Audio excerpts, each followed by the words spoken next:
ধরনের ইস্যু তৈরি করছেন, নানা ধরনের ঘটনা তিনি নিজেই ঘটিয়ে জনগণের দেশ থেকে অন্যদিকে সরিয়ে দেওয়ার জন্য, অন্যদিকে ইস্যু পরিস্থিতি থেকে মানুষের চোখকে ঘুরিয়ে দেওয়ার তিনি চেষ্টা চালাচ্ছেন। এই চোখকে তিনি কেন সরাচ্ছেন?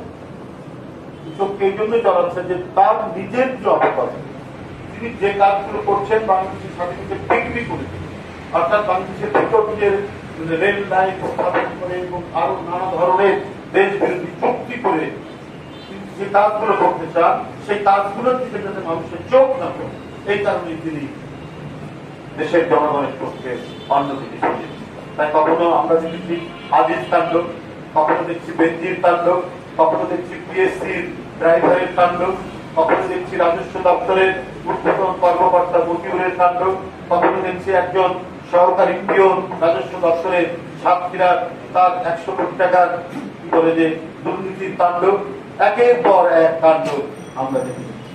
আর এই সেগুলো অত্যন্ত পরিকল্পিত ভাবে দেশের আমি সরকারের প্রধানমন্ত্রী তৈরি করে গোটা জাতিকে ইস্যু প্রেমী বানানোর প্রত্যেকটা পিছনে পরিকল্পিত ভাবে এই সরকারের হাত রয়েছে এবং এই সরকার তাই, অর্থাৎ তুমি এই দিকে তাকা, আমি কি করছি তার দিকে থাকবে।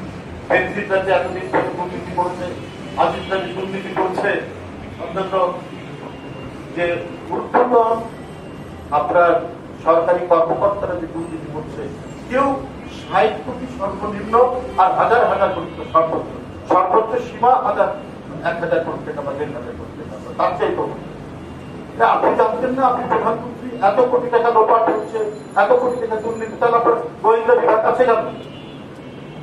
আপনার বিভিন্ন ধরনের সরকারি যে এজেন্সি গুলো তারা কি করে, তার সাথে বিএনপির লোককে আপনার গুম করার জন্যই তাদেরকে আপনি তৈরি করেছেন, ইলিয়াস আলীকে গুম করার জন্য, লাকসামের সাইফুল ইসলাম হিরোকে গুম করার জন্য, আপনি যুব নেতা সুমনকে গুম করার জন্যই তাদের দেখেছেন। তাহলে যারা একটা পিয়ন যদি 60 কোটি টাকার মালিক হয়, একটা কি বলে যে ড্রাইভার যদি 100 কোটি টাকার উপরে মালিক হয়, তো সেটা আপনার সরকার জানতো না? জানতো না। রেলওয়ে আপনার কি বলে ভর্তি পরীক্ষার প্রশ্নপত্র ফাঁস হয়, আপনার গোয়েন্দা বিভাগের তখন বিছানার মধ্যে শুয়ে থাকে, মেডিকেল কলেজে ভর্তির জন্য যে প্রশ্নপত্র ফাঁস হয়, তখন তারা ঘুমান, দিনের বেলা ঘুমান, তারা দিনের বেলায় ঘুমান না হলে এটা হবে কেন? এত লুটপাট কি করে হবে, এত দুর্নীতি কি করে হয়, এত দুর্নীতির মহামারী কিভাবে ছড়িয়ে পড়ে? যাই হোক বন্ধুরা আমার, এইভাবে এই দেশ করতে পারে না।